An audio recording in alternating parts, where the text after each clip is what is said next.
CCN വാർത്തകൾ നിങ്ങൾക്കായി സമർപ്പിക്കുന്നത് കിംസ് അൽ ഷിഫ സൂപ്പർ സ്പെഷ്യാലിറ്റി ഹോസ്പിറ്റൽ പെരിന്തൽമണ്ണ. മണ്ണാർക്കാടിനെ മാറോടണച്ച നാടിന്റെ സ്വന്തം ബാങ്ക് മണ്ണാർക്കാട് റൂറൽ സർവീസ് സഹകരണ ബാങ്ക്. ഓരോ വധുവിലും ഓരോ സ്വപ്നമുണ്ട്. അതാണ് ഞാൻ സ്കൈ ഗോൾഡിൽ കാണുന്നത്. Sky gold, elegance of beauty. നമസ്കാരം. CCN വാർത്തകളിലേക്ക് സ്വാഗതം. പ്രധാന വാർത്തകൾ. കാഞ്ഞിരപ്പുഴ അണക്കെട്ടിന്റെ വൃഷ്ടി പ്രദേശത്തെ വെള്ളത്തിലൂടെ ജീപ്പിൽ അഭ്യാസ പ്രകടനം നടത്തിയ സംഭവത്തിൽ 5 പേരെ മണ്ണാർക്കാട് പോലീസ് അറസ്റ്റ് ചെയ്തു. അഭ്യാസ പ്രകടനത്തിന് ഉപയോഗിച്ച ജീപ്പ് ഇരുമ്പകച്ചോല ഭാഗത്ത് നിന്ന് പോലീസ് കസ്റ്റഡിയിലെടുത്തു. തുഞ്ചത്തെഴുത്തച്ഛൻ മലയാള സർവകലാശാലയിൽ ഗവേഷക വിദ്യാർത്ഥിനിക്ക് നേരെ ജാതി വിവേചനം നടക്കുന്നതായി കേരള ദളിത് ഫെഡറേഷൻ സംസ്ഥാന കമ്മിറ്റി വാർത്താ സമ്മേളനത്തിൽ ആരോപിച്ചു. വിദ്യാർത്ഥിനിയെ കൊണ്ട് ശൗചാലയവും ലൈബ്രറിയും വൃത്തിയാക്കിച്ചതായും തന്നെ ഈ പണിക്ക് പറ്റില്ലെന്ന് പറഞ്ഞതായും നേതാക്കൾ കുറ്റപ്പെടുത്തി.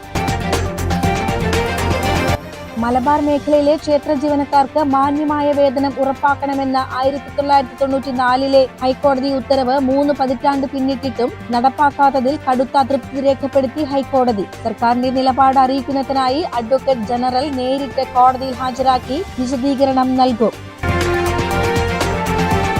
പെരിന്തൽമണ്ണ ജില്ലാ ആശുപത്രിയിലെ ഫാർമസിക്ക് മുന്നിലെ തകർച്ചാ ഭീഷണിയിലായ ഷെഡ് രോഗികൾക്കും കൂട്ടിരിപ്പുകാർക്കും വലിയ ഭീഷണിയാകുന്നു. ഏതു നിമിഷവും നിലം പൊത്താവുന്ന അവസ്ഥയിലുള്ള ഷെഡിന് കീഴിലാണ് ദിനം പ്രതി 100 കണക്കിന് ആളുകൾ മരുന്നു വാങ്ങാനായി വരി നിൽക്കുന്നത്. കാഞ്ഞിരപ്പുഴ അണക്കെട്ടിന്റെ വൃഷ്ടി പ്രദേശത്തെ വെള്ളത്തിലൂടെ ജീപ്പിൽ അഭ്യാസ പ്രകടനം നടത്തിയ സംഭവത്തിൽ 5 പേരെ മണ്ണാർക്കാട് പോലീസ് അറസ്റ്റ് ചെയ്തു. അഭ്യാസ പ്രകടനത്തിന് ഉപയോഗിച്ച ജീപ്പ് ഇരുമ്പകച്ചോല ഭാഗത്ത് നിന്ന് പോലീസ് കസ്റ്റഡിയിലെടുത്തു. കാഞ്ഞിരപ്പുഴ സ്വദേശികളായ അനസ്, മിഥുൻ കൃഷ്ണ, നിഖിൽ, മുഹമ്മദ് ജംഷാദ്, VN പ്രവീൺ എന്നിവരെയാണ് വ്യാഴാഴ്ച രാത്രി അറസ്റ്റ് ചെയ്തത്. ഒരാളെ കൂടി പിടികൂടാനുണ്ടെന്ന് പോലീസ് പറഞ്ഞു. ജലസേചന വകുപ്പ് അധികൃതരുടെ പരാതിയിലാണ് മണ്ണാർക്കാട് പോലീസ് നടപടിയെടുത്തത്. അനസിന്റെ ഉടമസ്ഥതയിലുള്ളതാണ് വാഹനമെന്നും വാഹനം ഓടിച്ചത് അനസാണെന്നും പോലീസ് പറഞ്ഞു. വാഹനം കസ്റ്റഡിയിലെടുത്തിട്ടുണ്ട്. തുടർ നടപടിക്രമങ്ങളും സ്വീകരിച്ചു വരികയാണെന്ന് പോലീസ് പറഞ്ഞു. വ്യാഴാഴ്ച രാവിലെയാണ് ജലസേചന വകുപ്പ് അധികൃതർ സ്റ്റേഷനിലെത്തി പരാതി നൽകിയത്. അണക്കെട്ടിന്റെ നിരോധിത മേഖലയിലേക്ക് അതിക്രമിച്ചു കയറിയെന്നും കുടിവെള്ള സ്രോതസ്സു കൂടിയായ അണക്കെട്ടിലെ ജലം മലിനപ്പെടുത്തിയെന്നുമാണ് പരാതി. ഇതുപ്രകാരം നിരോധിത മേഖലയിലേക്ക് അതിക്രമിച്ചു കയറൽ, അപകടകരമായ രീതിയിൽ വാഹനമോടിക്കൽ തുടങ്ങിയ വകുപ്പുകൾ ചുമത്തിയാണ് മണ്ണാർക്കാട് പോലീസ് കേസെടുത്തത്. തുടർന്ന് നടത്തിയ അന്വേഷണത്തിൽ അഭ്യാസ പ്രകടനത്തിന് ഉപയോഗിച്ച ജീപ്പും ഇരുമ്പകച്ചോല ഭാഗത്ത് നിന്ന് കസ്റ്റഡിയിലെടുത്തു. CCN മണ്ണാർക്കാട്. സാമൂഹ്യക്ഷേമ പെൻഷൻ വാതിൽപ്പടി വിതരണം അവസാനിപ്പിക്കരുതെന്ന് ആവശ്യപ്പെട്ട് കേരള സംസ്ഥാന കർഷക തൊഴിലാളി ഫെഡറേഷൻ മണ്ണാർക്കാട് പൊറ്റശ്ശേരി 2 വില്ലേജ് ഓഫീസിന് മുന്നിൽ പ്രതിഷേധ സമരം സംഘടിപ്പിച്ചു. പാലക്കാട് ജില്ലാ സെക്രട്ടറി C രാധാകൃഷ്ണൻ ഉദ്ഘാടനം ചെയ്തു.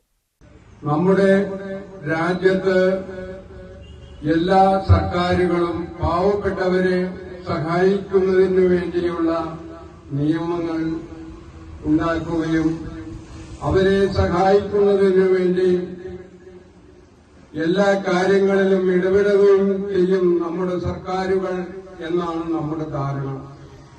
എന്നാൽ ഇപ്പോൾ ഇടതുപക്ഷ മുന്നണി കഴിഞ്ഞ 10 കൊല്ലം കൊണ്ടുണ്ടാക്കിയ നേട്ടങ്ങളെ ഒക്കെ തന്നെ താറുമാറാക്കിക്കൊണ്ട് നമ്മുടെ രാജ്യത്ത് ഏറ്റവും ദുരിതമനുഭവിക്കുന്ന, കഷ്ടപ്പെടുന്ന ആളുകളെ പോലും ബുദ്ധിമുട്ടിക്കുന്ന നിലപാടുകളുമായി ഈ സർക്കാർ മുന്നോട്ട് പോയിക്കൊണ്ടിരിക്കുന്നു. അതിനെതിരെ പ്രതിഷേധിക്കാതിരിക്കുവാൻ കേരളത്തിലും ഇന്ത്യ രാജ്യത്തും കമ്മ്യൂണിസ്റ്റ് പാർട്ടിയും അതേപോലെ തന്നെ ഇടതുപക്ഷ സംഘടനകളും, പ്രത്യേകിച്ച് ഇന്ത്യ രാജ്യത്ത് BKMU എന്ന സംഘടന തൊഴിലാളികളുടെ അവകാശങ്ങൾക്ക് വേണ്ടി ഏതു സമയത്തും പോരാടുന്ന സംഘടന, ആ സംഘടന വളരെ എല്ലാ കാര്യങ്ങളിലും തൊഴിലാളികളുടെ പ്രശ്നം വരുമ്പോൾ ഇടപെടുന്ന ഒരു സംഘടന എന്നുള്ള നിലയ്ക്കാണ് ഈ പെൻഷൻ സമ്പ്രദായം അട്ടിമറിക്കാനുള്ള നീക്കത്തെ പ്രതിഷേധിച്ചുകൊണ്ട് ഇതുപോലുള്ള വില്ലേജ് ഓഫീസുകൾക്കും സർക്കാർ ഓഫീസുകൾക്കും മുന്നിൽ ചെറുതും വലുതുമായ പ്രതിഷേധ സമരങ്ങൾ സംഘടിപ്പിച്ചിരിക്കുന്നത്. പെൻഷൻ വിതരണം ബാങ്കുകൾ വഴിയാക്കിയാൽ പ്രായാധിക്യമുള്ളവർക്കും ഭിന്നശേഷിക്കാർക്കും കടുത്ത ബുദ്ധിമുട്ടാകും ഉണ്ടാകുക. നിലവിൽ കൃത്യമായി ലഭിക്കുന്ന പെൻഷൻ പടിപടിയായി ഇല്ലാതാകുമോ എന്ന ആശങ്ക ഗുണഭോക്താക്കൾക്കുണ്ടെന്നും സർക്കാർ ഇത് ഗൗരവമായി കാണണമെന്നും സി രാധാകൃഷ്ണൻ പറഞ്ഞു. CPI സംസ്ഥാന കൌൺസിൽ അംഗം പൊറ്റശ്ശേരി മണികണ്ഠൻ മുഖ്യപ്രഭാഷണം നടത്തി. 1 കിലോ പച്ചമുളക്, 250 ഗ്രാം ഇഞ്ചി, 1/4 കിലോ ചായപ്പൊടി, 2 കിലോ പഞ്ചസാര, 10 കവറ് ഈ പ്ലേറ്റ് കഴുകുന്ന സാധനം, ആ ഒരു ദുരിതാശ്വാസ ക്യാമ്പിലേക്ക് കൂടാതെ 2 കേസ് വെള്ളവും. ഒരു ദുരിതാശ്വാസ ക്യാമ്പുകളിൽ 150 ആളുകൾ, ആ 150 ആളുകൾ അതിന്റെ തലേ ദിവസം വൈകുന്നേരത്തെ ഭക്ഷണം കഴിച്ചവരാ. രാത്രിയാണ് ദുരന്തം ഉണ്ടാവുന്നത്. രാവിലെയാണ് അവരെ ദുരിതാശ്വാസ ക്യാമ്പുകളിലേക്ക് മാറ്റുന്നത്. അതിൽ പിഞ്ചുകുട്ടികളുണ്ട്, രോഗം ബാധിച്ച ആളുകളുണ്ട്, മറ്റു പ്രശ്നങ്ങൾ നേരിടുന്ന ആളുകളുണ്ട്. അവർക്ക് കൊടുത്ത സംസ്ഥാന സർക്കാരിന്റെ സംരക്ഷണമാണിത്. പ്രളയ ദുരന്തത്തിനിടയായി കടലാക്രമണത്തിന് വിധേയമായി ആളുകൾ മരണപ്പെട്ടിട്ട് 2 ആളുടെ ബോഡി 13 ദിവസമായി കിട്ടിയിട്ടില്ല. ആദ്യത്തെ ദിവസം വേണ്ട തെരച്ചിലേർപ്പെടുത്ത ഇവർ തെരഞ്ഞോ? ഇതിനു മുമ്പ് ഇതിനേക്കാൾ വലിയ പ്രളയ ദുരന്തം കേരളത്തിലുണ്ടായിട്ടുണ്ട്. ആർക്കെങ്കിലും പരാതി ഉണ്ടായിരുന്നോ? 2018 പ്രളയത്തിൽ സഖാവ് പിണറായി വിജയനായിരുന്നു കേരളത്തിലെ മുഖ്യമന്ത്രി. റവന്യൂ വകുപ്പ് മന്ത്രി സഖാവ് ചന്ദ്രശേഖരനായിരുന്നു. അന്നത്തെ പ്രതിപക്ഷ നേതാവ് രമേശ് ചെന്നിത്തലയായിരുന്നു. അത് ഹെലികോപ്റ്റർ വാടകയ്ക്കെടുത്തു. ഭരണപക്ഷ പ്രതിപക്ഷമോ നോക്കാതെ എല്ലാ ദുരന്ത സ്ഥലങ്ങളും നേരിട്ട് പോയി. മുഖ്യമന്ത്രി അതിനെല്ലാം നേതൃത്വം നൽകി ജനങ്ങളുടെ ദുരിതത്തിൽ നിന്ന് കരകയറ്റുന്നതിനാവശ്യമായ നടപടികളാണ് സ്വീകരിച്ചത്. എന്താണ് പദ്ധതി നടക്കാത്തത്? CPI കോങ്ങാട് മണ്ഡലം secretary P Chinnakuttan, assistant secretary K Radhakrishnan, T Omanakuttan, K Ramankutty, KK Basheer, CP Muhammad തുടങ്ങിയവർ സംസാരിച്ചു. CCN മണ്ണാർക്കാട്. മോഴിക്കുന്നത്ത് ബ്രഹ്മദത്തം നമ്പൂതിരിപ്പാട് അനുസ്മരണ സമ്മേളനം ബ്രഹ്മദത്തം 2026 ഞായറാഴ്ച ചെർപ്പുളശ്ശേരിയിൽ നടക്കും. മന്ത്രി KA തുളസി ഉദ്ഘാടനം ചെയ്യുമെന്ന് സ്വാഗത സംഘം ഭാരവാഹികൾ വാർത്താസമ്മേളനത്തിൽ അറിയിച്ചു. സ്വാതന്ത്ര്യ സമര സേനാനിയും കോൺഗ്രസ് നേതാവുമായിരുന്ന മോഴിക്കുന്നത്ത് ബ്രഹ്മദത്തൻ നമ്പൂതിരിപ്പാടിന്റെ അനുസ്മരണ സമ്മേളനമാണ് ഓഗസ്റ്റ് 16 ഞായറാഴ്ച 10 മണിക്ക് ചെർപ്പുളശ്ശേരി മടത്തിപ്പറമ്പ് അലങ്കാർ ഓഡിറ്റോറിയത്തിൽ നടക്കുക. പിന്നോക്കക്ഷേമ വകുപ്പ് മന്ത്രി പ്രൊഫസർ KA തുളസി അനുസ്മരണ സമ്മേളനത്തിന്റെ ഉദ്ഘാടനം നിർവഹിക്കും. സ്വാതന്ത്ര്യ സമരത്തിൽ അദ്ദേഹം നൽകിയ നിസ്തുലമായ സംഭാവനകളെ ബഹുമാനിക്കുകയും ആദരിക്കുകയും ചെയ്യുന്നതിനോടൊപ്പം അത് ഓർമ്മിക്കപ്പെടുകയും പുതിയ തലമുറക്ക് പകർന്നു കൊടുക്കുകയും സ്വാതന്ത്ര്യത്തിൻ്റെ വില അറിയാത്ത ഒരു നാട്ടിലാണ് ഇപ്പോൾ നമ്മൾ ജീവിക്കുന്നത്. അസ്വാതന്ത്ര്യം എന്തെന്നറിയാത്ത ഒരു തലമുറയാണ് ഇന്നുള്ളത്. അതുകൊണ്ട് തന്നെ സ്വാതന്ത്ര്യ സമരത്തിൻ്റെ വിലയും അതിലൂടെ നമ്മൾ നേടിയെടുത്ത നമ്മുടെ നാടിൻ്റെ സ്വാതന്ത്ര്യവും വേണ്ടത്ര ഉൾക്കൊള്ളാത്ത ഒരു സാമൂഹിക അന്തരീക്ഷം ഇത് നിലനിൽക്കുന്നുണ്ട്. അത്തരത്തിൽ ഉള്ളൊരു സന്ദർഭത്തിലാണ് ശ്രീ ബ്രഹ്മദത്തൻ നമ്പൂതിരിപ്പാടിനെ പോലുള്ള ധീരദേശാഭിമാനികളുടെ വലിയ തോതിലുള്ള പോരാട്ടങ്ങൾക്ക്, ജീവൻ ത്യജിച്ച പോരാട്ടങ്ങൾക്ക് ഇതിന്റെ ഫലമായിട്ടാണ് നമ്മുടെ രാജ്യത്തിന് സ്വാതന്ത്ര്യം ലഭിച്ചത്. അപ്പോൾ അദ്ദേഹത്തെ അനുസ്മരിക്കുക, സ്വാതന്ത്ര്യ സമര ചിന്തകൾ ജനങ്ങളിലേക്ക് പകരുക എന്ന ഉദ്ദേശത്തോടു കൂടി മോഴിക്കുന്നത്ത് ബ്രഹ്മദത്തൻ നമ്പൂതിരിപ്പാടിൻ്റെ അനുസ്മരണ സമ്മേളനം സമുചിതമായി ബ്ലോക്ക് കോൺഗ്രസ് കമ്മിറ്റിയുടെ നേതൃത്വത്തിൽ ആചരിക്കുകയാണ്. അതിന്റെ ഭാഗമായി ആഗസ്റ്റ് 16 ഞായറാഴ്ച കാലത്ത് 10 മണിക്ക് ചെർപ്പുളശ്ശേരി അലങ്കാർ ഓഡിറ്റോറിയത്തിൽ വെച്ചാണ് അനുസ്മരണ സമ്മേളനം നടത്തുന്നത്. MP VK Sreekandan, DCC president A Thankappan എന്നിവർ മുഖ്യാതിഥികളാകും. ഒറ്റപ്പാലം NSS കോളേജ് മലയാളം വിഭാഗം അസിസ്റ്റന്റ് പ്രൊഫസർ C രാജേശ്വരി അനുസ്മരണ പ്രഭാഷണം നടത്തും. KPCC general secretary C Chandran, KPCC secretary P Harigovindan, Muslim League ജില്ലാ പ്രസിഡന്റ് മരക്കാർ മാരായമംഗലം എന്നിവരും മറ്റു നേതാക്കളും പരിപാടിയിൽ പങ്കെടുക്കും. വാർത്താ സമ്മേളനത്തിൽ സംഘാടക സമിതി treasurer KM Ishaq, general convener P Swaminathan, chairman Shabeer Neerani എന്നിവർ പങ്കെടുത്തു. CCN ചെർപ്പുളശ്ശേരി. മലബാർ മേഖലയിലെ ക്ഷേത്ര ജീവനക്കാർക്ക് മാന്യമായ വേതനം ഉറപ്പാക്കണമെന്ന 1994 ഹൈക്കോടതി ഉത്തരവ് 3 പതിറ്റാണ്ട് പിന്നിട്ടിട്ടും നടപ്പാക്കാത്തതിൽ കടുത്ത അതൃപ്തി രേഖപ്പെടുത്തി ഹൈക്കോടതി. സർക്കാരിന്റെ നിലപാട് അറിയിക്കുന്നതിനായി അഡ്വക്കേറ്റ് ജനറൽ നേരിട്ട് കോടതിയിൽ ഹാജരായി വിശദീകരണം നൽകും. കോടതി ഉത്തരവ് നടപ്പാക്കുന്നതിൽ ഭരണനിർവഹണ വിഭാഗം കാഴ്ചക്കാരായി നിൽക്കുന്നത് നിയമവാഴ്ചയ്ക്ക് നിരക്കുന്നതല്ലെന്നും ജനാധിപത്യ സർക്കാരിനു ചേർന്ന നടപടിയല്ലെന്നും ജസ്റ്റിസ് V രാജ വിജയരാഘവൻ, ജസ്റ്റിസ് KV ജയകുമാർ എന്നിവരടങ്ങിയ ഡിവിഷൻ ബെഞ്ച് വിമർശിച്ചു. മലബാർ മേഖലയിലെ ക്ഷേത്ര ജീവനക്കാരുടെ സേവന വേതന വ്യവസ്ഥകൾ മെച്ചപ്പെടുത്തണമെന്നും തിരുവിതാംകൂർ, കൊച്ചി ദേവസ്വം ബോർഡുകളിലെ ജീവനക്കാർക്ക് ലഭിക്കുന്നതിന് സമാനമായ ശമ്പളവും ആനുകൂല്യങ്ങളും ഉറപ്പാക്കണമെന്നും ആവശ്യപ്പെട്ടുള്ള ഹർജികൾ പരിഗണിക്കുമ്പോഴായിരുന്നു കോടതിയുടെ പരാമർശങ്ങൾ.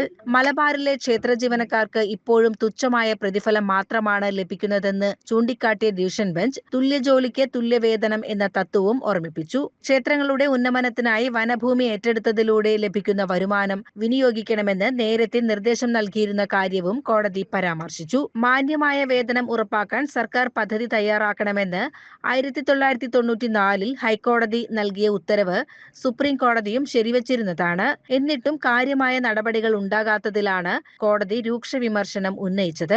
വിഷയത്തിൽ സർക്കാരിന്റെ നിലപാട് അറിയിക്കുന്നതിനായി അഡ്വക്കേറ്റ് ജനറൽ നേരിട്ട് ഹാജരായി വിശദീകരണം നൽകും. സ്വീകരിക്കാൻ ഉദ്ദേശിക്കുന്ന നടപടികൾ വ്യക്തമാക്കാൻ സർക്കാർ 2 ആഴ്ചത്തെ സമയം തേടിയിട്ടുണ്ട്.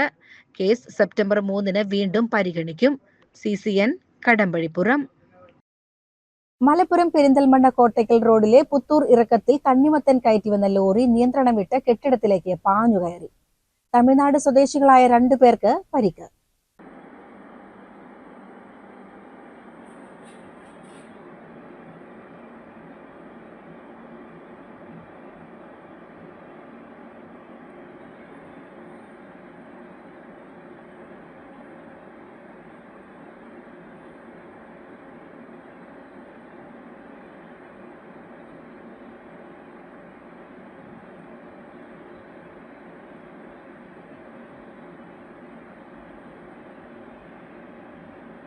തമിഴ്നാട് തിരുച്ചിറപ്പള്ളി സ്വദേശികളായ ഡ്രൈവർ നിഷാന്ത്, ക്ലീനർ മുരുകേശൻ എന്നിവർക്കാണ് പരിക്കേറ്റത്. വെള്ളിയാഴ്ച രാവിലെ 8 മണിയോടെയാണ് അപകടം നടന്നത്. തിരുച്ചിറപ്പള്ളിയിൽ നിന്ന് കോട്ടക്കലിലേക്ക് തണ്ണിമത്തൻ ലോഡുമായി വരികയായിരുന്നു ഐഷർ ലോറി. അപകട വിവരമറിഞ്ഞ് മലപ്പുറത്തു നിന്നെത്തിയ അഗ്നിരക്ഷാസേന ലോറിയുടെ ക്യാബിനിൽ സാരമായി പരിക്കേറ്റ് കുടുങ്ങിക്കിടന്ന ഡ്രൈവർ നിഷാന്തിനെ ഹൈഡ്രോളിക് കട്ടർ ഉപയോഗിച്ച് ക്യാബിൻ പൊളിച്ചാണ് പുറത്തെടുത്തത്. തുടർന്ന് ഇയാളെ സമീപത്തെ സ്വകാര്യ ആശുപത്രിയിൽ പ്രവേശിപ്പിച്ചു.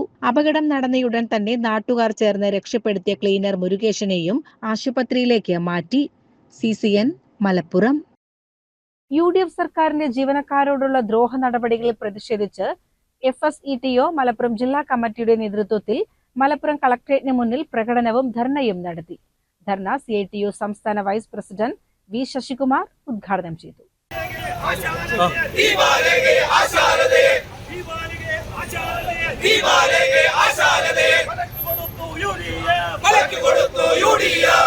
ഭരണത്തിലേറി 3 മാസം പിന്നിടുമ്പോൾ 3 സർക്കാർ ജീവനക്കാരുടെ മരണമാണ് ഇതിനകം സംഭവിച്ചതെന്നും അന്യായമായ സ്ഥലമാറ്റങ്ങളിലൂടെ ജീവനക്കാരുടെ മൗലിക അവകാശങ്ങൾക്കാണ് സർക്കാർ തടയിടുന്നതെന്നും V ശശികുമാർ പറഞ്ഞു.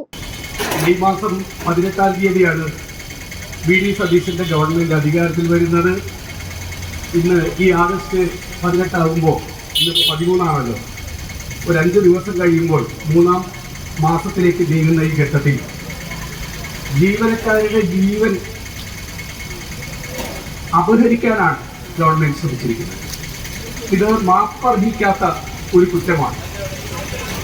ഇവിടെ എനിക്ക് ശേഷം സംസാരിക്കാനുള്ള നേതാക്കളും സംസാരിക്കുന്നതിനോട് കുറച്ച് സമയം ഞാൻ എടുക്കുന്നത് 3 പേരുടെ ആത്മഹത്യ അഥവാ കൊലപാതകത്തിന് ഉത്തരവാദിത്വമാണ് 3 മാസം കൊണ്ട് കേരള ഗവൺമെന്റ് ഏറ്റെടുക്കേണ്ടി വന്നിരിക്കുന്നത്.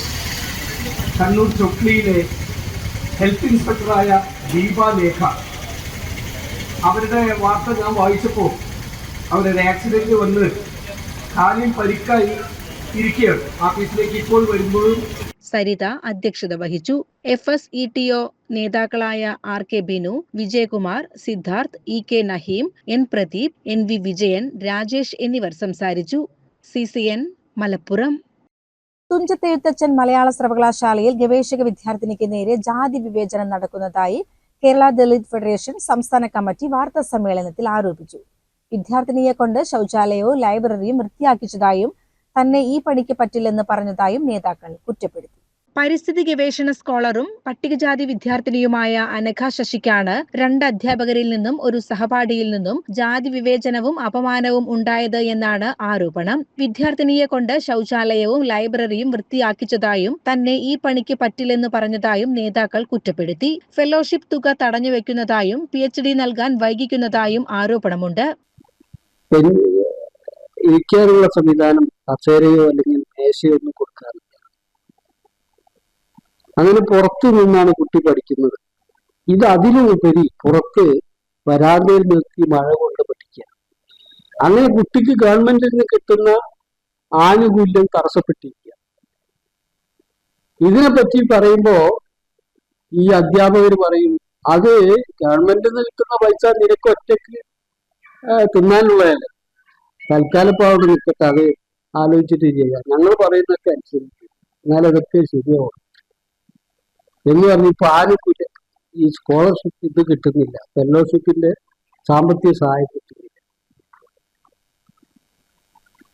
ഇത്യാദി ഗുരുതരമായ പ്രശ്നങ്ങൾ ആ കോളേജിൽ നടന്നുകൊണ്ടിരിക്കുക. അതുകൊണ്ട് ഈ കോളേജിലെ അധ്യാപകർക്കെതിരായിട്ടും ആ കൂടെയുള്ള സഹപാഠികളെ പീഡിപ്പിക്കുന്ന അധ്യാപകർക്കും ഈ സഹപാഠിക്കുമെതിരായി പട്ടികജാതി പട്ടികവർഗ പീഡന നിരോധന നിയമപ്രകാരം കേസെടുത്ത് അവരെ ശക്തമായ നടപടി സ്വീകരിക്കും.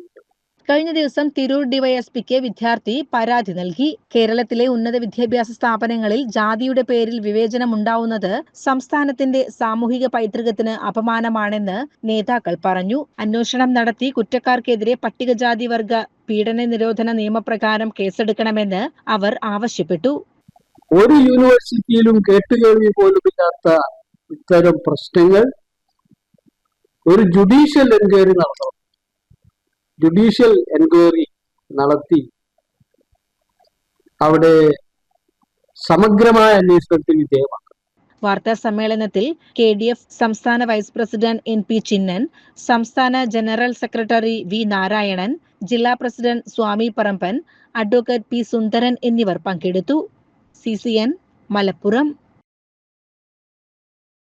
പെരിന്തൽമണ്ണ ജില്ലാ ആശുപത്രിയിലെ ഫാർമസിക്ക് മുന്നിലെ തകർച്ചാ ഭീഷണിയിലായ ഷെഡ് രോഗികൾക്കും കൂട്ടിരിപ്പുകാർക്കും വലിയ ഭീഷണിയാക്കുന്നു. ഏത് നിമിഷവും നിലം പൊത്താവുന്ന അവസ്ഥയിലുള്ള ഷെഡിന് കീഴിലാണ് ദിനംപ്രതി 100 കണക്കിന് ആളുകൾ മരുന്ന് വാങ്ങാനായി വരി നിൽക്കുന്നത്. ഷെഡിന്റെ ഇരുമ്പ് തൂണുകൾ വളഞ്ഞ നിലയിലും മേൽക്കൂരയിലെ ഷീറ്റുകൾ പൊട്ടിപ്പൊളിഞ്ഞ അവസ്ഥയിലുമാണ്. നിലവിൽ ആശുപത്രിയിൽ നവീകരണ പ്രവർത്തനങ്ങൾ നടന്നുവരുന്നതിനാൽ രോഗികൾക്കും എത്തുന്ന മറ്റുള്ളവർക്കും മഴയും വെയിലും ഏൽക്കാതെ നിൽക്കാൻ സാധിക്കുന്ന ഏക പൊതു ഇടം ഫാർമസിക്ക് മുന്നിലെ ഈ ഷെഡ് മാത്രമാണ്. കൂടാതെ അത്യാഹിത വിഭാഗത്തിലേക്ക് പോകാനുള്ള ഏക വഴിയും ഈ തകർന്ന ഷെഡിനടിയിലൂടെയാണ് കടന്നുപോകുന്നത്. പഴയ കാഷ്വാലിറ്റി കെട്ടിടം പൊളിച്ചു മാറ്റിയപ്പോൾ അതിന്റെ അവശിഷ്ടങ്ങൾ പതിച്ചാണ് ഷെഡിന്റെ ഷീറ്റുകൾ തകരുകയും ഇരുമ്പ് തൂണുകൾക്ക് വളവ് സംഭവിക്കുകയും ചെയ്തത്. ശക്തമായ കാറ്റോ മഴയോ ഉണ്ടായാൽ പൊട്ടിപ്പൊളിഞ്ഞ ഷീറ്റുകൾ താഴേക്ക് പതിച്ച് വലിയ അപകടമുണ്ടാകുമോ എന്ന ഭീതിയിലാണ് രോഗികളും ബന്ധുക്കളും. CCN പെരിന്തൽമണ്ണ. പ്രധാന വാർത്തകൾ ഒരിക്കൽ കൂടി. കാഞ്ഞിരപ്പുഴ അണക്കെട്ടിന്റെ വൃഷ്ടി പ്രദേശത്തെ വെള്ളത്തിലൂടെ ജീപ്പിൽ അഭ്യാസ പ്രകടനം നടത്തിയ സംഭവത്തിൽ 5 പേരെ മണ്ണാർക്കാട് പോലീസ് അറസ്റ്റ് ചെയ്തു. അഭ്യാസ പ്രകടനത്തിന് ഉപയോഗിച്ച ജീപ്പ് ഇരുമ്പകച്ചോല ഭാഗത്തു നിന്ന് പോലീസ് കസ്റ്റഡിയിലെടുത്തു. തുഞ്ചത്ത് എഴുത്തച്ഛൻ മലയാള സർവകലാശാലയിൽ ഗവേഷക വിദ്യാർത്ഥിനിക്ക് നേരെ ജാതി വിവേചനം നടക്കുന്നതായി കേരള ദളിത് ഫെഡറേഷൻ സംസ്ഥാന കമ്മിറ്റി വാർത്താ സമ്മേളനത്തിൽ ആരോപിച്ചു. വിദ്യാർത്ഥിനിയെ കൊണ്ട് ശൗചാലയവും ലൈബ്രറിയും വൃത്തിയാക്കിച്ചതായും തന്നെ ഈ പണിക്ക് പറ്റില്ലെന്ന് പറഞ്ഞതായും നേതാക്കൾ കുറ്റപ്പെടുത്തി. മലബാർ മേഖലയിലെ ക്ഷേത്ര ജീവനക്കാർക്ക് മാന്യമായ വേതനം ഉറപ്പാക്കണമെന്ന 1994 ഹൈക്കോടതി ഉത്തരവ് 3 പതിറ്റാണ്ട് പിന്നിട്ടിട്ടും നടപ്പാക്കാത്തതിൽ കടുത്ത അതൃപ്തി രേഖപ്പെടുത്തി ഹൈക്കോടതി. സർക്കാരിന്റെ നിലപാട് അറിയിക്കുന്നതിനായി അഡ്വക്കേറ്റ് ജനറൽ നേരിട്ട് കോടതിയിൽ ഹാജരാക്കി വിശദീകരണം നൽകും. പെരിന്തൽമണ്ണ ജില്ലാ ആശുപത്രിയിലെ ഫാർമസിക്ക് മുന്നിലെ തകർച്ചാ ഭീഷണിയിലായ ഷെഡ് രോഗികൾക്കും കൂട്ടിരിപ്പുകാർക്കും വലിയ ഭീഷണിയാകുന്നു. ഏതു നിമിഷവും നിലം പൊത്താവുന്ന അവസ്ഥയിലുള്ള ഷെഡിന് കീഴിലാണ് ദിനം പ്രതി 100 കണക്കിന് ആളുകൾ മരുന്ന് വാങ്ങാനായി വരി നിൽക്കുന്നത്. ഇതോടെ CCN വാർത്തകൾ സമാപിക്കുന്നു. നമസ്കാരം. CCN വാർത്തകൾ നിങ്ങൾക്കായി സമർപ്പിച്ചത് കിംസ് അൽ ഷിഫ സൂപ്പർ സ്പെഷ്യാലിറ്റി ഹോസ്പിറ്റൽ പെരിന്തൽമണ്ണ. മണ്ണാർക്കാടിനെ മാറോടണച്ച നാടിന്റെ സ്വന്തം ബാങ്ക്. മണ്ണാർക്കാട് റൂറൽ സർവീസ് സഹകരണ ബാങ്ക്. ഓരോ വധുവിലും ഓരോ സ്വപ്നമുണ്ട്. അതാണ് ഞാൻ സ്കൈ ഗോൾഡിൽ കാണുന്നത്. Sky gold, elegance of beauty.